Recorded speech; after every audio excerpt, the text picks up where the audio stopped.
Welcome, actors, creatives, and curious minds who accidentally thought this was a science podcast. You've just entered Ian's incredibly scientific formula for acting, where we attempt to apply logic to the world's most illogical profession. Let's cut the crap. Acting isn't some mystical, you've either got it or you don't talent. It's a craft, a science, a skill that can be broken down, practiced, and mastered, if you know how. And that's why we're here. I'm Ian Gareth Hatfield, your brutally honest, no-nonsense guide to navigating this industry. I won't tell you fairy tales about being discovered while sipping lattes in some vibey cafe. No, we're here to talk real, actionable strategies that will actually move you forward, whether you're stepping into your first set or clawing your way to the next level. Every week, we dissect the craft, the business, and the mental game of acting. No fluff. No recycled clichés, just the cold, hard truth, wrapped in a whole lot of passion and sarcasm. And today, we're talking about specificity. The one thing that separates decent actors from the ones who make you stop, watch, and believe every second. Specificity in your scene work, specificity in your career choices, specificity in everything. So grab a coffee, a notebook, or just a deep existential dread about your current acting choices because we're diving in. Let's get to work.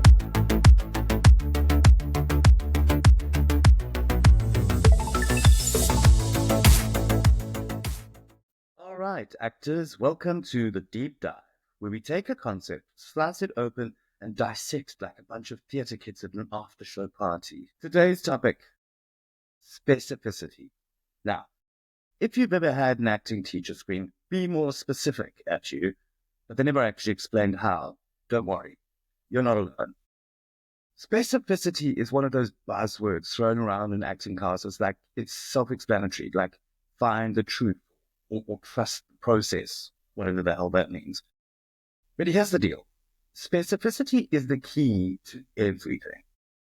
Without it, you're just a vague blob of emotion, hoping the audience fills in the gaps. With it, you become undeniable. And this applies to both your performance choices and your career strategy. So let's get into it. And since I believe in real-world application, I'll throw in some personal stories along the way. Part 1, specificity in performance. Ever watched an actor who's playing sad? You know the type. Droopy face, sighing dramatically, maybe even squeezing out a tear if they're feeling ambitious. And yet, it's boring. Why? Because sadness isn't a general emotion. It's a reaction to something very specific. Think about it. Are you sad because your dog died? Or because you never told your dad you loved it? Or because someone just told you your dream role went to a TikTok star who's never taken an acting class? Each of those triggers a different kind of sadness. And that's what makes a performance real. Actors don't feel emotions. They experience specific thoughts which trigger emotions. And this is where most actors screw up. They think of emotions like switches they can flip on and off. Okay, now I'm sad. Now I'm angry. Now I'm in love. But emotions don't work like that. They come from memories, sensory details, and lived experiences. The more specific you are, the more authentic your performance becomes. Okay, let's try an exercise. Finding specificity in a scene. Let's play a game. Picture this. You're in a scene where your character has just been dumped. Most actors would play this as sad face, wistful stare, maybe some dramatic blinking. But now, let's get specific. Where were you when you got dumped? In a coffee shop? In your apartment? At a theme park right before the roller coaster dropped? What exactly did they say? Did they go with, "It's not you, it's me"? Or did they hit you with the real gut punch, "I've actually been seeing someone else"? What's the one image burned into your brain? Is it the way their voice cracked? The way they wouldn't make eye contact? Or is it the fact that they were still eating fries while shattering your heart into a million pieces? That's the level of specificity we need. Now, when I'm coaching actors, this is the absolute key to where we need to go to. So we talk a lot about walking into an affective memory. So you're going to take an experience that parallels the story, and you're going to try to experience it in a truly sensory way. Our senses being our sight, our hearing, our taste, our smell, our touch. And we can immerse ourselves into that experience. And then when we do this, and it parallels where we're at, then we can completely transform the performance. And I see this happen on a weekly basis as actors work on a scene. They go away, find the parallels, immerse themselves in a sensory way, and then try to locate that within themselves so that they're experiencing the actual truth of the moment, and then bring me a redesigned scene. And this completely opens up what we're experiencing. And it's so exciting to watch. I get excited to watch my student actors grow and have the realization, have the penny drop of personalization. Let's move on to talk about specificity in your career choices. Because specificity isn't just about performance, it's about the difference between actors who float through their careers hoping for a break and actors who take control of their future. Too many actors say things like, I just want to act. Cool. In what? I'm open to any role. Great. So is every extra in the background of Grey's Anatomy? I'll move to LA when I'm ready. And when will that be? Exactly. Vague goals lead to vague careers. Actors who book consistently are the ones who know exactly where they fit in the industry. And I speak to actors a lot. It's one of the things that I think is really important. And again, one of these buzzwords that we hear is the idea of authenticity. And when we are being authentic on camera, what we're talking about is that we understand how the world receives us. We understand how the camera receives us, and therefore how casting directors and producers will picture us in the story that they're producing. And it's when you have this confluence of understanding that you come across as authentic. If, for example, you happen to have an outbreak of acne and you wear very thick glasses, and this is how the world reads you, and perhaps you don't have much style, that's all good. That's all good. You can use that. However, when the picture in your mind is that you are the next Tom Cruise action hero, there is a disconnect between those two images, your internal image of yourself, and therefore, and then the external image that you're projecting into the world. And it's where there is a conflict between these two that we get inauthentic. Now, this is quite an extreme example, but I think we need to stop for a minute and just think very carefully in an objective way about how do I fit into the industry? What do I offer that is uniquely me? And then with that understanding, tackle everything that comes at you, knowing exactly who you are. It's a really important part. And it's difficult to be honest with yourself. And sometimes we need to get some other opinions. Let's do an exercise. Let's get specific about your type. Here's a simple but brutal test. Ask 5 non-actor friends to describe the kinds of roles that they see you play, and then compare their answers. If they're wildly different, you are probably being too vague in your branding. Actors think they need to be versatile to work, but casting directors aren't hiring you for range. They are hiring you for clarity. Let me say that again. Casting directors are not hiring you for range. They are hiring you for clarity. What's our takeaway? Specificity equals power. So let's wrap this up. In performance, specific thoughts create real emotions. Get hyper detailed. In career strategy, the clearer you are, the easier you are to cast. And in life, stop floating. Define what you want. Because here's the truth. Actors who master specificity become unforgettable. Next up, We're taking this to the big screen. It's time for Scene Study Popcorn Edition, where we break down performances that got specificity exactly right and others that missed the mark. Let's go.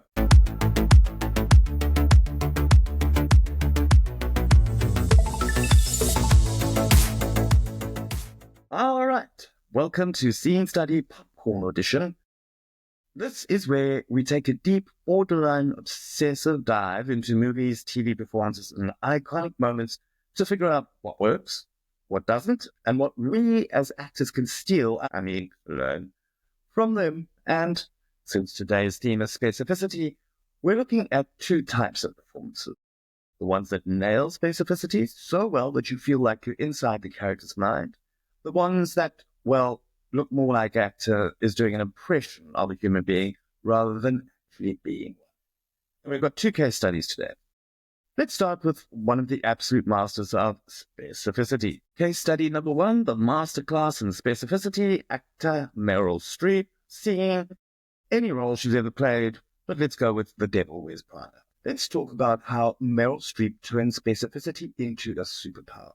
Now, in The Devil Wears Prada, she plays Miranda Priestley, the cold, terrifying, all-powerful editor-in-chief of Runway magazine. And most actors, they would have made Miranda a screaming, intense villain because that's what we expect from the Mean Girls character. But she was specificity choice number one. Instead of yelling, she speaks softly, forcing everyone to lean in. Power doesn't need to be loud. Specificity choice number two, her pauses are longer than normal speech rhythms. The way she stares at people before answering makes them crumble before she even says a word. And then specificity choice number three, instead of making disappointed faces, she keeps an unreadable neutral expression, which makes her judgment feel even worse. Every single choice is specific. Every single moment is calculated. And because of that, Miranda Priestley is an icon, not a cliché. Let's do an exercise, turning general into specific. Okay, actors, let's try something right now. Let's say you have a line in a scene that simply says, "I can't believe you did that." A vague actor just says the line, but a specific actor asks, what exactly am I reacting to? Is my disbelief furious? Heartbroken? Completely amused? Am I whispering this like a secret? Shouting it in shock? Laughing through my rage? What is happening in my body while I say this? Take any line you've ever said in a scene and push yourself to get hyper-specific about it and watch how it transforms. Case study number two, when lack of specificity kills a performance. Now, let's talk about the opposite of specificity. Ever seen an actor who's technically doing all the right things, hitting their marks, saying their lines, looking the part, but it all feels empty? This happens when actors aren't making specific choices. They're acting instead of reacting. You'll see this a lot in bad soap operas or generic action movies where actors just deliver lines. They're sad, but you don't know why. They're in love, but it doesn't feel personal. They're scared, but it's just wide eyes and heavy breathing. It's acting on autopilot. It's emotion without thought. And audiences can tell. So let's talk about how to steal from the greats. So what can we take from this? Firstly, watch the best actors and write down specific choices that they make. Ask, why did they do that? Practice making tiny, precise changes in your performance. See what feels authentic and what feels forced. Then film yourself and watch the playback. Are you being specific, or are you just playing the idea of an emotion? Acting isn't about big or small. It's about specific. And next time you're prepping for an audition, don't just be sad. Be sad because of that one memory, that one smell, that one little detail that no one else in the room is thinking about. All right. Coming up next, we switch gears from screen acting to career strategy, because specificity isn't just for performance. It's how you build a career that actually works. It's time for the hot list. Bacala.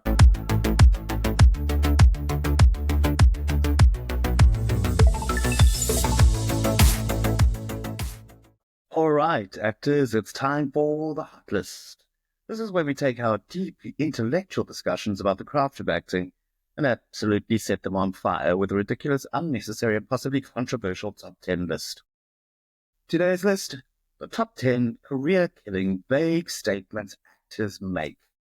These are the things that actors say that are so painfully non-committal, so aggressively unclear, that they might as well be screaming into the void. That if you recognize yourself in any of these, well, good news, you can stop today. So let's get into it. Coming in at number 10, I just want to act. Cool. But in what? Theatre? Film? Mime? Are we talking gritty indie dramas or Fast and Furious 47, Tokyo even more driftier?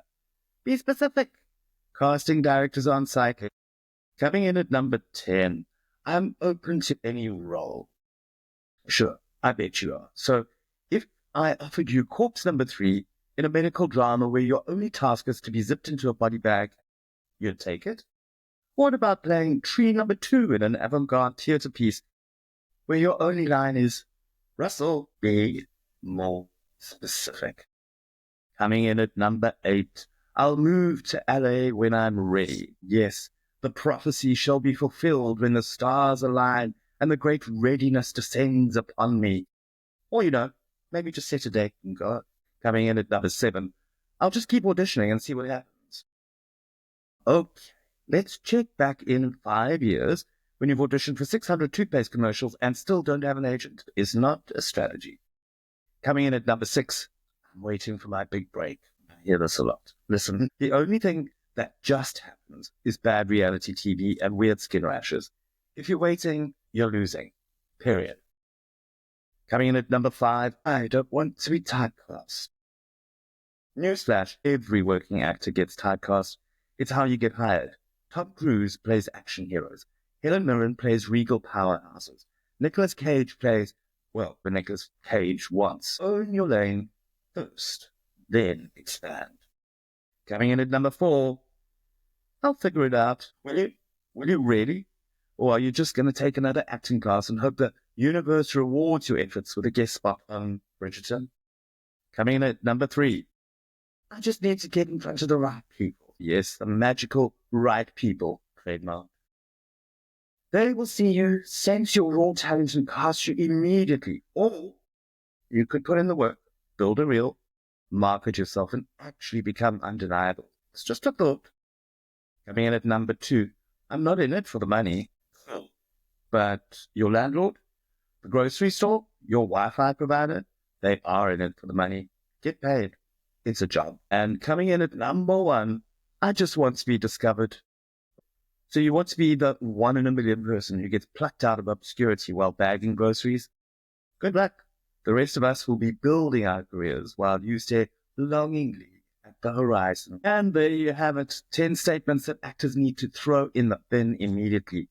If you caught yourself saying, or God help you, several of these, it's time to get serious again, because next up, we're heading into the lab where we break down a real actionable acting technique that you can apply today.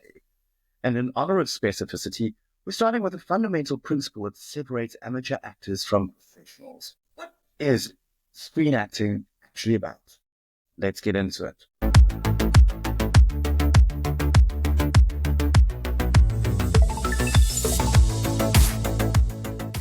Welcome to the lab, where we throw out vague, artsy-fartsy acting advice and get into the real, practical techniques that actually make you better. Today, in honor of our theme, specificity, we're going to answer a fundamental question. What is screen acting actually about? And no, the answer is not becoming the character, because that's how you end up like Jared Leto, sending weird gifts to your co-stars. The answer is simple.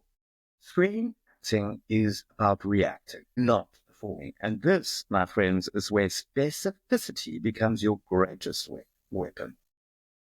Well, here's the problem. Most actors, especially when they start out, think that acting is about showing emotion. You've seen it before. Sad means frowning, sighing dramatically, maybe a single tear if you're feeling fancy. Angry means you're clenching your fists and yelling. Happy means you're grinning like you're in a toothpaste commercial. But real people, they don't perform emotions. They react to something specific. Let me prove it to you with a little exercise. All right. Wherever you are, try this. Step 1. Think of a number between 1 and 10. Good. Now, imagine I guessed your exact number, and I didn't cheat. I actually read your mind and got it right. Pay attention to your face right now. See that? That tiny flicker of surprise. Maybe your eyebrows lifted for a half a second. Maybe your mouth twitched. Maybe you inhaled slightly. That is real specific acting. That's what the camera picks up. Now, if I told you to act surprised, chances are you'd do something bigger. Maybe widen your eyes, drop your jaw, gasp dramatically. But real surprise, it happens in a split second before your brain even catches it. This is why specificity matters, because the camera picks up your thoughts, not just your actions. Let's talk about an actor who is a master of this. Anthony Hopkins in The Silence of the Lambs. Specificity choice number 1. He barely blinks. Why? Because predators don't need to. Specificity choice number 2. His voice is soft, polite, measured. There's no villainous growl. He doesn't need to scare you. And specificity choice number 3, when he smiles, it's not evil. It's as if he's delighted by what he's observing, like a scientist studying a lab rat. Now, imagine a less skilled actor playing Hannibal Lecter. They'd probably overdo it, snarling, deepening their voice, going full cartoon villain. But Hopkins, he makes specific, controlled choices. And that's why the scene burns itself into your brain. All right, let's try another quick experiment. Let's say your line in the scene is, "I can't believe you did that." A vague actor just says the line, but a specific actor says, "What exactly did I react to? Did I just see my friend commit a murder? Or did they steal my fries? Do I say it under my breath, in shock? Or do I burst out laughing, in disbelief?" One line, infinite choices. The key is picking one specific moment and committing to it. All right, let's break this down. React, don't perform. The camera picks up thoughts, not actions. Find a specific trigger. Don't play sad. Ask why you're sad. Then make clear, deliberate choices. No one remembers a generic performance. Specificity is what separates forgettable actors from unforgettable ones. And speaking of making bold, specific choices, coming up next, it's time for the submission series. This is where you get to send your self-tapes and I break them down with brutally honest feedback. If you're brave enough to put your work out there, stick around because you might just tell your name next. Let's get into it.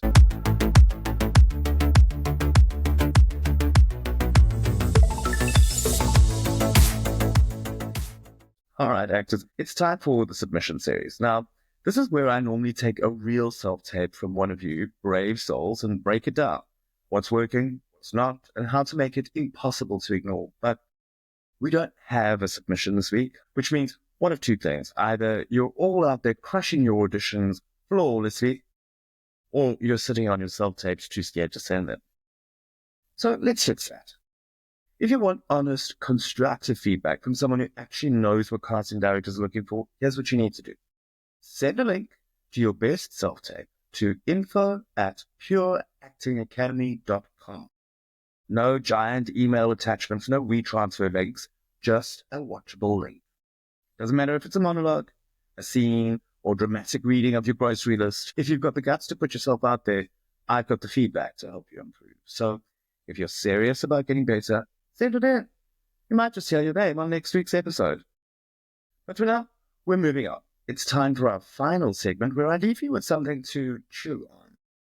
Maybe it's an industry truth, maybe it's a bold, controversial statement, maybe it's a complete mic drop moment that makes you rethink your entire acting career. Either way, buckle up. It's time for final thoughts.